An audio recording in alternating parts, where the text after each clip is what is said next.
Aurélie Prudhomme, bonjour. Merci beaucoup d'être avec nous pour cette interview. Vous êtes la DRH de Kiabi France et Kiabi, une nouvelle fois, fait partie du palmarès Great Place to Work for Women. Qu'est-ce que ça signifie pour vous de faire partie de ce palmarès? On est très heureuse d'être là aujourd'hui.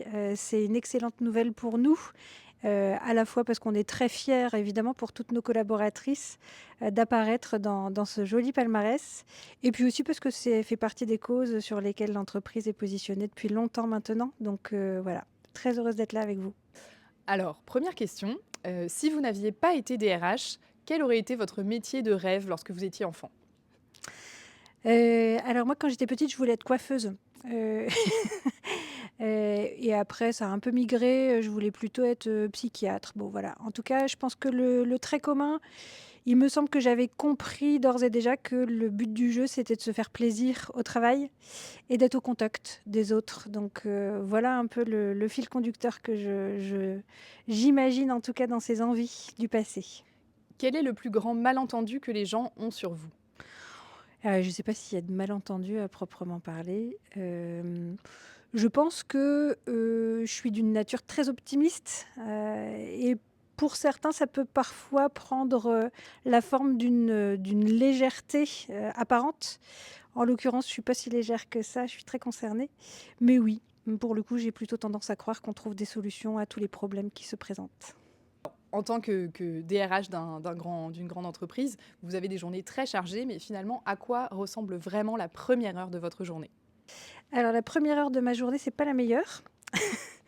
Je suis maman de 2 enfants, un grand garçon qui a 8 ans et une petite fille qui a 2 ans et demi. Donc, je me réveille évidemment avant que tout ce petit monde, n'ouvre l'œil et puis, bah, le but du jeu, c'est d'être prête avant de réveiller mes enfants, de boire du café, 1, 2, 3, ça dépend des jours et puis après, ouais, pen il y a une demi heure très intense pendant laquelle je fais en sorte que mes enfants soient habillés convenablement et ensuite déposés, à la crèche et à l'école. Est-ce qu'il y a une habitude ou une croyance que vous avez abandonnée avec le temps et pourquoi?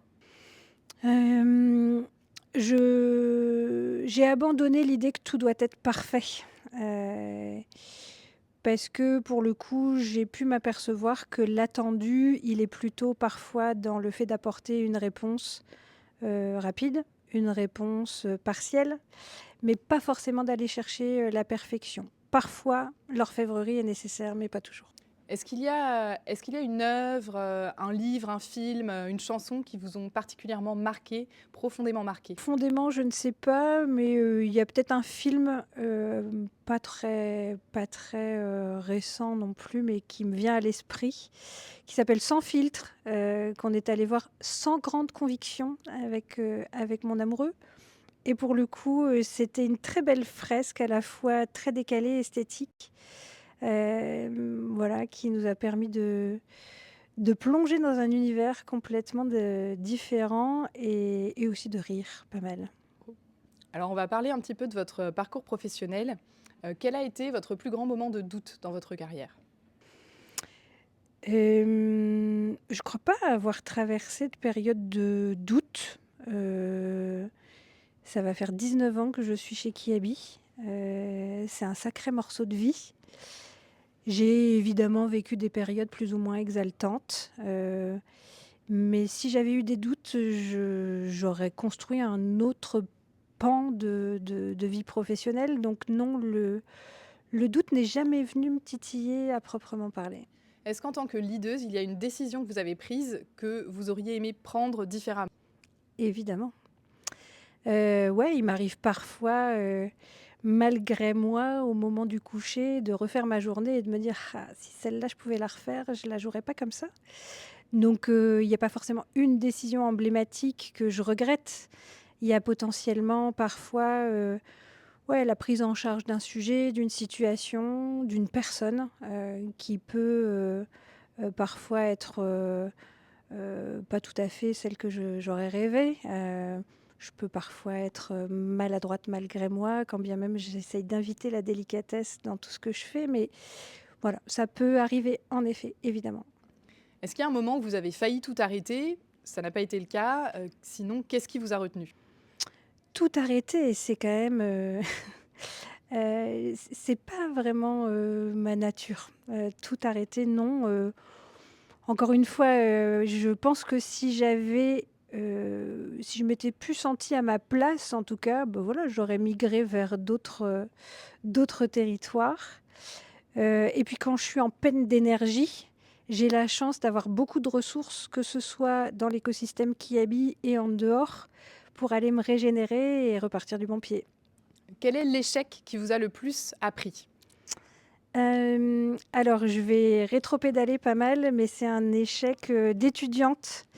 Moi, j'ai eu une scolarité normale, et puis plutôt sans heurts et puis, vient le moment où on choisit son orientation et là, j'ai cru que j'allais être ingénieure et en fait, pas du tout. Mais j'ai passé une excellente année étudiante dans une université, qui s'appelle l'UTT à Troyes. Très belle année pour découvrir plein de choses, mais pas vraiment les sciences de l'ingénieur, qui n'étaient définitivement pas faites pour moi. Et avec certainement une bonne dose d'insouciance, je me suis confrontée plutôt au dernier moment à cet échec, puisqu'on m'a pas proposé de rester dans cette école après cette première année. Et finalement, je suis très contente d'avoir vécu ça à cette période parce que, bah, c'était un accroc finalement dans un parcours qui jusqu'alors était assez linéaire et bah, ça m'a permis de me poser des questions. Ça m'a permis de sentir aussi ce que c'est de sortir justement d'un tracé logique, et d'être confrontée à du vide. Donc bon, j'avais 18 ans, il y a pas de drame non plus derrière ça, mais c'était très fondateur pour moi. Et justement, du coup, quel a été votre moment déclic, celui où vous vous êtes dit: «En fait, c'est ça ma voie»? Je je pense en tout cas qu'au-delà d'une voix, moi j'avais besoin et j'ai compris justement après cet échec et après quelques phases d'introspection et des belles rencontres, que je ne pourrais m'épanouir qu'au contact des autres. Et les ressources humaines sont un métier, sensationnel pour pouvoir, vivre ça au quotidien et a fortiori dans une entreprise comme Kiabi. Qu'est-ce que vous avez appris de vos mentors, de vos précédents ou précédentes boss dans vos métiers, dans vos jobs précédents? Ils m'ont tous laissé quelque chose, chacun m'a donné un petit cadeau. Heu, L'une des toutes premières m'a vraiment confortée dans l'idée qu'on pouvait être sérieux sans se prendre au sérieux, et Dieu que c'est crucial. Une deuxième m'a appris qu'on bosse pas pour les 3 qui râlent. On s'en occupe, mais on n'oublie pas les 97 restants. Et puis un plus récent qui m'aura aussi appris que, bien s'entourer, c'est essentiel. Alors, on va aborder un petit peu votre vision du leadership, dans le monde de l'entreprise. Selon vous, à quoi est-ce qu'on reconnaît un bon leader, une bonne leaduse? Justement, je pense que c'est quelqu'un qui est capable, de s'entourer, des bonnes personnes. Je pense aussi que c'est quelqu'un qui est capable de vivre avec sincérité sa mission, avec lucidité aussi, pour se confronter finalement à ce qui est, de l'ordre du rituel prévisible et aussi être robuste face aux aléas. Donc, il y a une part, finalement voilà, de référentiel sur, ce qu'est le management, chez Kiabi, qui est très empreint de notre culture. Donc on est très soutenu quand on est leader pour vivre ça et puis à côté de ça, il y a la vraie vie. Donc il faut aussi, je pense, ouais, avoir, à la fois un bel ancrage et des valeurs, solides. Quel est votre rapport au pouvoir? Est-ce que c'est un rapport qui a changé avec le temps, avec votre ascension professionnelle? Très honnêtement, mon rapport au pouvoir, il a changé dans le sens où, hem, je pense que j'assume pleinement qui je suis, je connais mes limites et en l'occurrence, je ne cherche pas à briller là où je ne dois pas briller. Je pense juste que nous sommes des personnes, animées autour d'un projet commun et que en ça, je fais en sorte de faire toute ma part. Mais pour le coup, c'est pas le pouvoir mon driver. J'aime l'idée d'être utile au monde, d'être utile aux collaborateurs pour lesquels j'œuvre chaque jour, avec l'équipe qui m'accompagne. Mais pour le coup, c'est pas le fait d'avoir du pouvoir qui est vraiment un driver. Quel est le mot ou la phrase que vous dites le plus souvent à vos collaborateurs? Heu, il le dirait mieux que moi. Je pense que je dis souvent, «C'est chic», parce que je le pense et parce qu'on a la chance d'être dans un environnement, jalonné de beaucoup de bonnes nouvelles, de très belles personnes. Donc on a beaucoup d'occasions de se dire que c'est chic. Et puis le deuxième pan, ce serait peut-être, heu,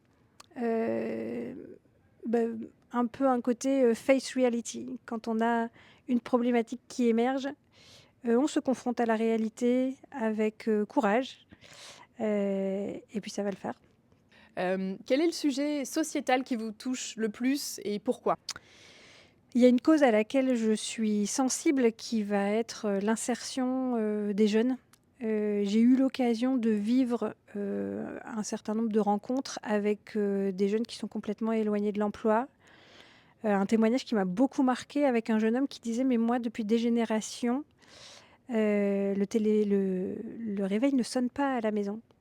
On se lève pas le matin pour aller travailler». Et ça m'a beaucoup touchée, dans, l'iniquité qui peut en fait,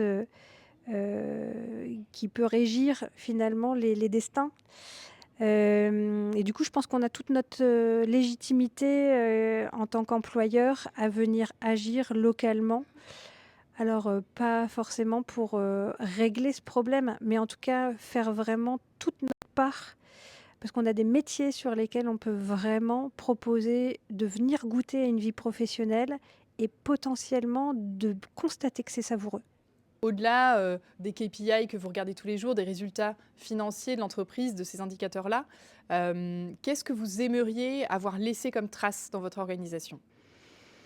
J'ai pas forcément l'ambition de laisser une marque, j'ai surtout envie, d'entretenir, ce qui selon moi fait vraiment le supplément d'âme de Kiabi, à savoir, son ADN, sa culture humaine. On a des valeurs qui sont parfois, complexes à verbaliser. Il y a un peu, la magie qui opère. Alors évidemment, on a essayé de transcrire ça, autour d'un projet humain. On fait en sorte aussi, auprès de tous nouveaux collaborateurs, de transmettre, du moins le mode de fonctionnement qui est le nôtre, le cadre de vie qu'on a envie, de maintenir ensemble. Donc j'ai vraiment envie d'être, garante et gardienne du temple, pour que cette culture continue à vivre, au travers des générations. Et puis j'ai aussi envie de prendre soin, de nos collaborateurs qui font le succès de Kiabi. Donc l'univers fait que, voilà, il y a des réalités autour de la santé mentale, de la charge mentale, d'une vie qui va vite, d'un nombre de sollicitations qui est colossal. Et en l'occurrence, ouais, moi, si je peux apporter une petite pierre à l'édifice pour faire en sorte que, le bien-être soit au rendez-vous, au moins quand on se retrouve, au travail, je serai satisfaite de ça. Quel est votre rapport à la réussite et même plus largement que la réussite, quel est votre rapport au La bonheur? réussite pour moi, elle a vraiment, toute sa saveur quand elle est collective. Ouais, tout ce qui me vient à l'esprit, ouais, c'est ces moments un peu d'euphorie, quand on a réussi à dépasser un objectif, quand on a réussi à outrepasser un obstacle, ça a vraiment du goût. Quand on se confronte aussi à de l'incertitude, et ça nous arrive souvent, quand on va sur des terrains qu'on ne connaît pas. Donc ça, oui, pour moi, la réussite, elle est vraiment tellement goûtue quand on peut la célébrer ensemble. Quant au bonheur, moi, c'est une notion que je trouve très personnelle. Hem, Quand elle s'invite en milieu professionnel, elle peut être très teintée d'injonction et du coup, c'est pour moi un sujet à prendre avec beaucoup de précautions. Je suis très à l'aise avec le fait de porter la notion de bien-être au travail. Le bonheur, pour le coup, chacun, en fait un peu sa recette. Est-ce qu'il y a une chose importante que vous pensez que vous avez apprise trop tard? Alors là, je vais basculer sur un registre très personnel. J'ai appris trop tard qu'un bébé grandit très vite. Donc, je suis en effet maman de 2 enfants. J'ai eu la chance pour mon deuxième bébé de prendre un congé parental d'1 an, et je remercie encore mon boss, d'avoir créé les conditions pour que ce soit possible. Hem, mais en l'occurrence, je ne l'ai pas fait pour mon fils et en fait, cette année-là, elle est absolument cruciale dans la vie d'un enfant. On a un congé mat en France qui est ce qu'il est, mais qui est pas forcément le plus généreux du monde. Voilà et Dieu que c'est précieux à la fois en tant que maman et pour l'enfant du coup qu'on accompagne, de l'équiper de cette première année où on soigne en tout cas, et on chérit chaque instant. Si vous pouviez vous adresser à votre vous de 25 ans, qu'est-ce que vous auriez envie de lui dire? Eh bien, je crois que je lui dirais, «T'inquiète, tout va bien se passer. Respire, avance, et sois toi-même». Quel message vous aimeriez transmettre aux jeunes qui écoutent cette interview? Ben, je leur dirais, «On est là, il y a du monde autour de vous pour vous soutenir». Je sais pas si c'est léger d'avoir, 20 ans aujourd'hui en 2025, mais en tout cas oui, la génération qui est la mienne, celle d'avant, celle d'après, on est là pour vous soutenir, donc faites-nous confiance. Est-ce qu'il y a une question que je vous ai pas posée, que vous auriez aimé que je vous pose aujourd'hui? Bah, je pense qu'on a évoqué déjà pas mal de choses, donc non, je suis comblée. Alors vous, Aurélie, vous êtes, DRH, vous avez, des équipes à gérer, vous inspirez les autres aujourd'hui par vos actions. Mais vous, qui vous inspire? Moi, j'ai eu la chance, à titre personnel, d'avoir, 2 modèles féminins, exceptionnels. J'ai eu une grand-mère, formidable, j'ai eu une maman, sensationnelle, qui sont des modèles à la fois de force, de justesse, de délicatesse, et du coup, je me sens très chanceuse, d'avoir vécu cette lignée. Merci beaucoup Aurélie d'avoir été avec nous pour cette interview. C'était une interview sincère et riche d'enseignements pour nous. Est-ce que, il y a un petit mot de fin que vous aimeriez, nous partager? Bah, un grand merci et puis, je sais que, le la communauté, des femmes, mérite qu'on s'occupe d'elles dans tous les cycles de vie auxquels, elles sont confrontées, qu'on a déjà fait un bout de chemin et je pense qu'on peut continuer. Merci beaucoup et encore bravo à Kiabi pour votre classement au palmarès, Great Place to Work for Women. Merci.